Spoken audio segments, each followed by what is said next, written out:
nggak berasa aja Allah udah ngizinin usaha ini buka udah selama 5 tahun di sana, di tahun ke-6 di sini.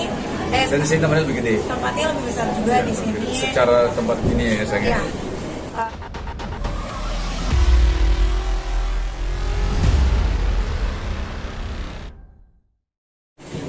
Senang banget gorengnya bisa bertahan. Maksudnya ini salah satu usaha aku juga yang pas pandemi kan ketar-ketir ya, karena kan tutup, terus juga ya karena kan makanan tuh kena banget lah dampak dari pandeminya gitu. Dan alhamdulillah masih bisa bertahan walaupun pas pandemi itu ngos-ngosan banget ya. Dan alhamdulillah bisa ngelewatin itu. Ya alhamdulillah udah jalan Allah sih, udah ditolong banget sama Allah. Kemarin gimana sih Kak mempertahankan bisnisnya di tengah pandemi juga? Boleh, abang mau gabung? Masukin Akhirnya berhenti ini di grand opening, pindah lokasi juga ya. Kenapa Kak? Iya pindah lokasi, karena di sana kan udah 5 tahun, jadi kita pengen suasananya yang beda juga, cari tempat baru juga, tapi masih dekat sih sama tempat yang lama gitu. Dan nggak berasa aja Allah udah ngizinin usaha ini buka udah selama 5 tahun di sana, di tahun ke-6 di sini. Dan di sini tempatnya lebih gede. Tempatnya lebih besar juga di sini. Secara tempat ini ya sayang. Iya. Dan masih gampang dicari juga di Bogornya, dekat, soalnya dekat sama tempat yang lama juga. Ya alhamdulillah lah, masih Allah kasih izinkan setelah asam surut di pandemi ya. Karena kan pandemi ya makanan tuh kena dampaknya masya Allah parah banget gitu waktu itu ya, untuk awal-awal ya. Tapi alhamdulillah masih bisa Allah kasih izin untuk bertahan, dan sekarang buka toko yang baru kita pindah ya. Jadi ini bukan cabang tapi kita pindah. apa aja sih Kak yang baru, makanannya juga Kak atau konsep makan juga Kak? Ya, sebenarnya konsepnya kan lebih ikutan zaman sekarang, orang lebih nyaman, lebih bisa foto-foto di sini lebih nyaman. Di depan juga ada kafe, kafe itu memang kita jual itu kopi duren gitu ya, biar beda. Terus Ada juga kopi lain juga sih? ada kopi lain juga, tapi jadi kayak untuk kopi. Tapi di sini keke juga banyak. Kalau dulu kan hanya kue oleh-oleh, kalau di sini kue untuk makan di sini juga banyak. Jadi kita nambah berbagai macam kue aja sih sebenarnya. Apa grand opening ini dan ada konsep baru nih, salah satu strategi dari Kawisnu sama Kasiran juga ya, untuk bertahan di tengah badai pandemi ini. Ya karena memang kalau misalnya makanan kita nggak bisa itu aja sih ya, kita harus berinovasi terus. Mau jual apa lagi nih, makanannya mau diolah seperti apa, tempat yang mau diperbaiki seperti apa supaya orang masih mau datang gitu kan. Ya ikhtiar lah, dan alhamdulillah masih diterima. Itu udah alhamdulillah banget. Berapa lama waktu yang dibutuhin nih Bang Wisnu untuk Renov. ya renov dan segala macam persiapan ini di grand opening ini? Ya ada mungkin sekitar segitulah 6 bulan. Tapi ya Tapi itu termasuk dari awal pindahan ya. ya dari awal pindahan kita waktu kontrak di sana juga udah habis kan. Akhirnya kita coba untuk meeting sama shareholder lainnya juga, artinya partner kami lah ya, partner kami. Terus waktu kita ngobrol, kayaknya kita mau pindah dari tempat yang lama karena memang berbagai macam inilah, artinya alasan gitu. Dan salah satunya karena mungkin kita lihat ketika kita lihat tempat ini memang tempatnya besar, dan memang konsep kita mau kita bikin selain jualan oleh-oleh di sini gitu ya, tapi di satu sisi buat teman-teman yang mau nongkrong segala macam itu bisa di belakang gitu. Dan ada paket pernikahan ya saya gitu. Ya karena Paket di belakang ada pernikahan venue-nya juga. Jadi aku lihat kan nggak semua orang mau tempat nikahnya itu besar, pintunya taman di belakang, tapi bisa sampai 100 orang sih. Jadi ya kita coba lah supaya tempatnya itu bermanfaat. Ini yang menarik, Wisnu sama Kasiran mengangkat kudapan lokal ya. Tadi kan bahannya bahan dari talas. Apa sih pertimbangannya dari Kak Wisnu sama Kasiran untuk mengangkat keanekaragaman makanan lokal gitu? Ya karena apa ya, kan kita ada di kota ini gitu ya. Kota ini terkenal dengan Bogor tuh terkenal dengan talas. Jadi kita harus angkat dong talas itu supaya anak-anak yang sampai sekarang itu tahu gitu loh. Oh talas itu ternyata enak ya diolah seperti ini, enak diolah seperti ini, enak, nggak cuman talas aja gitu ya, tapi diolah tuh enak banget. Talas kan enak gitu kan, jadi diolah apa aja tuh enak, jadi cake enak. Tadi aku juga bikin ada yang jadi macam-macam gitu, jadi keripik juga enak, semuanya juga enak gitu kan. Jadi ya mencoba untuk mempertahankan ciri khasnya gitu. Dan apa ya? Kain Indonesia lah. Apa? Kain Indonesia itu kan salah satunya Iya. kalau menurut saya itu makanan. Betul. Coba kita lihat banyak orang tahu Indonesia itu salah satunya karena makanan. Kita bisa rendang, ya kan maksudnya bilang makanan terenak di dunia gitu kan, versi apa waktu itu saya lupa. Cuma maksudnya dikenal sama orang. Jadi kita bahasanya salah satu, kalau menurut kami salah satu kekayaan Indonesia itu adalah makanan gitu. Nah, salah satu makanan yang memang di Bogor ini kita tahu dan kita kenal adalah talas gitu kan. Nah, biar bahasanya talas ini kita tetap dikenal, tadi Sharon udah bilang bahwa dikenal sama generasi sekarang.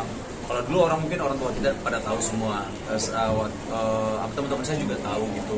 Nanti mungkin sampai anak-anak kita yang memang mungkin secara generasi mungkin pengen sesuatu yang berbeda, mungkin kan artinya tadi kita bikin talasnya bikin di dessert ya, dessert box gitu ya.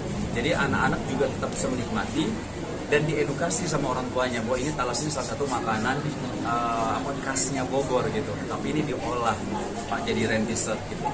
Jadi kita harus angkat terus kan. Jangan sampai nanti bahasanya tuh yang anak-anak sekarang, anak-anak kita itu nggak tahu gitu loh, oh talas itu apa gitu, karena mungkin ada makanan dari luar mungkin gitu ya. Jadi tetap kita harus edukasi, sosialisasikan ke teman-teman semua dan anak-anak kita. Mas, salah satu cara untuk bisa bertahan dari pandemi adalah berinovasi kan.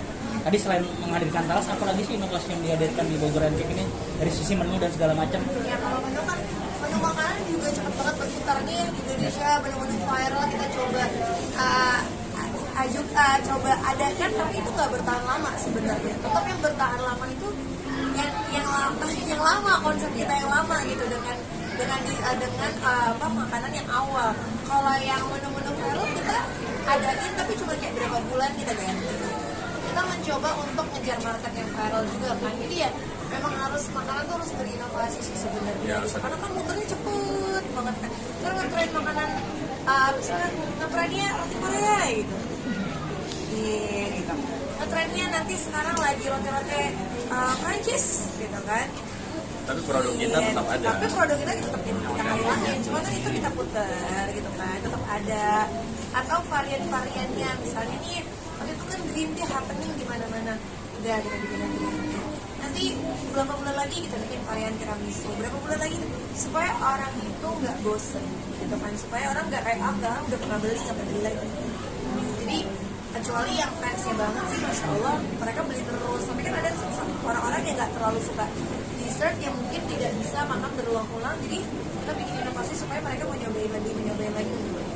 Sama kolaborasi mungkin ya, salah satunya ya, di antara mungkin menghadapi masa pandemi, sama kayak di Malang juga, saya juga berkolaborasi dengan banyak pihak gitu, dan di sini juga artinya kita juga tetap mensupport produk-produk lokal Bogor ya, bahasanya kalau mau produk-produk lokal Bogor bisa beli di Bogor Antik juga. Terus selain itu juga kita membuka juga kerjasama dengan siapapun, artinya kayak misalnya kita ada rencana kerjasama dengan salah satu restoran di Bogor gitu, artinya kita buka juga di situ, artinya kita bisa mudah-mudahan artinya ada sinergi yang saling benefit satu sama lain.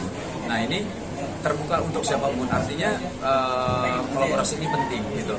Nah itu kalau menurut saya beberapa cara untuk kita mengatasi pandemi ini lah.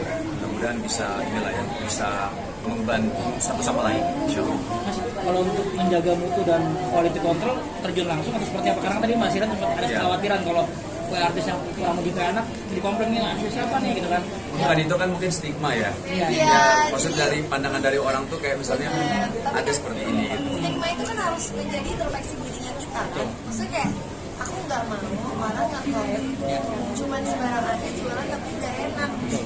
Justru itu jadi beban menurut aku yang bagus dan aku sampaikan gitu loh ke mereka.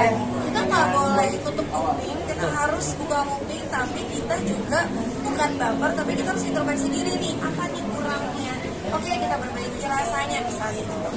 Jadi dan kebetulan memang aku juga suka baking, jadi memang aku agak kritis banget sama tim di sini dalam mau launching satu menu pun kayak aku nggak mau menu ini keluar karena menurut aku belum enak.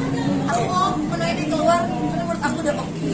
udah enak. Jadi kayak cuma kan gini, aku juga nggak bisa terlalu idealis banget karena kan belum tentu mulut aku selera semua orang. Jadi kayak biasanya ada menu baru aku cobain sama satu orang rumah gitu. Bener nggak nih kata aku gini.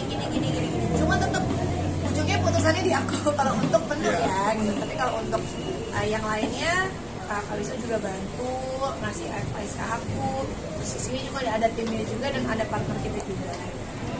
Maksudnya 5 tahun itu cukup hanya dengan 2 cabang, satu di sini, satu di sana. Cabang sebenarnya selain 2 itu ada beberapa yang lain. Cuman efek pandemi itu membuat kita beberapa tutup. Itu nggak bisa kita hindari lagi. Iya, jadi kan gini, saya kayak waktu itu kan konsep awal itu kan orang datang liburan ke sini bawa pulang produk kita. Cuma waktu itu siapa yang liburan? Ada kan ikut gitu kan. Itu yang bawa pulang bukan kita doang, tapi semuanya, hampir semuanya. Jadi kayak Stakeholder pariwisata lah. pariwisata tuh waktu itu masya Allah ya kena dampaknya. Jadi kayak alhamdulillahnya sekarang udah berangsur pulih dan makanan juga udah naik banget dan orang juga udah mau datang banget. Tapi aku nggak mau memaksakan untuk buka lagi beberapa cabang, tapi aku mau fokus sama cabang ini sama yang kalau di Cisarua itu kan sebenarnya kecil ya, untuk orang lewat aja beli gitu kan gitu. Jadi bukan yang segede ini gitu. Dan membuka cabang tuh nggak segampang itu juga dan nggak segampang itu memaintainnya sebenarnya. Takutnya tuh kalau aku sih orangnya nggak mau terburu-buru gitu. Jadi kayak satu diterima sample banget. Kalau itu kan membuka karena alhamdulillah udah bagus. Tapi kan kita nggak ada yang pernah tahu ada banyak kayak di dunia ini. Jadi ya ada datang ya kita harus mau nggak mau. Kalau kolaborasi dengan Malang Strudel, Strudel kalau di sini ranking Beda, kalau di Malang tidak beda cuma. Enggak, bukan beda manajemen. Beda. Jadi supaya orang Bisnis modelnya. Iya. Jadi biar mas tahu gini, banyak sebenarnya nawarin kenapa sih Rengga nggak buka di Jakarta? Kenapa sih Rengga nggak buka di Malang contohnya? Atau di mana? Atau kan bisa kan nebeng sama tokonya suami? Masih Pak ya? Cuman aku mikirnya gini, namanya kan Bogor ya. Ya kalian harus datang ke Bogor untuk dapetin ranking. Namanya Malang Strudel, harus datang ke Malang untuk dapetin. Kecuali ada event-event yang kita datangin di beberapa kota. Tapi kan itu kayak special event aja. Tapi banyak banget yang nawarin Bogor yang bukan Jakarta dan aku selalu nolak. Jadi kayak udah lo datang ke Bogor. Atau lo nitip siapapun yang lagi datang ke Bogor.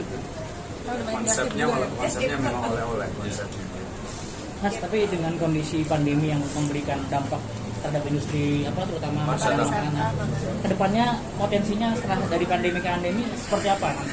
Nah kalau misal dibilang dampak pandemi, waktu itu kan pernah ngobrol sama Pak Sandiaga Uno ya, waktu itu kita kan mengundang podcastnya beliau, saya sama Shiren, dan beliau menyampaikan data yang ada bahwa dulu prediksinya ini industri pariwisata itu adalah industri yang paling lama recovery.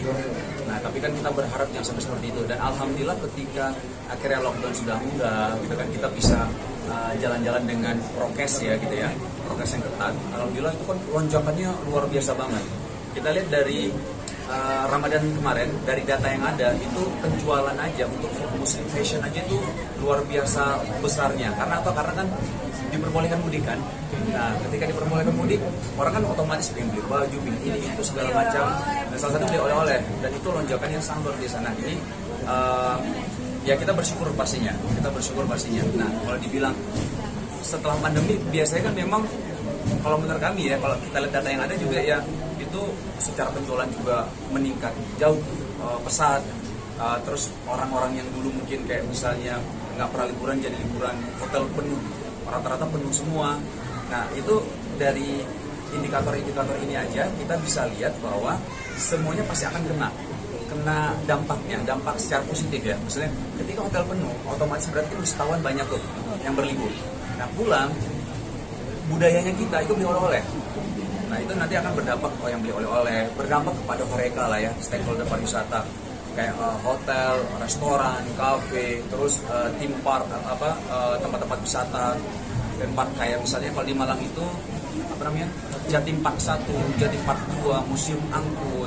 Di sini juga banyak di Bogor itu ya. Jadi makanya kita berdoa dan berharap mudah-mudahan pandemi seperti tahun 2020 2019 ya pertama ya 2020 kan 2020 mudah-mudahan jangan sampai terjadi lagi karena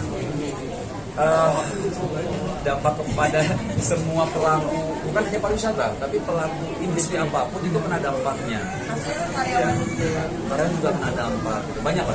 Jadi ya kita berdoa dan kita terus prokes juga teman-teman semua, artinya untuk menjaga semuanya insya Allah. Tapi optimis Mas ya? Optimis setelah Optimis harus. akhir tahun ada di Jakarta atau Jakarta Surabaya hotcake saya di ya. Ada buka cabang Jakarta Surabaya lagi ya? Kalau Jakarta nggak buka. Cuma kalau ada tapi event-event ya. sejak pandemi itu memang kita salah satu alhamdulillah lokasi jalan bertahannya itu karena kita jualan online. Ya, jualan online. Jadi satu Indonesia tuh bisa beli waktu itu kan, tapi memang menu tertentu aja yang memang bisa bertahan di pengiriman gitu, dan itu ngebantu banget, masya Allah, alhamdulillah.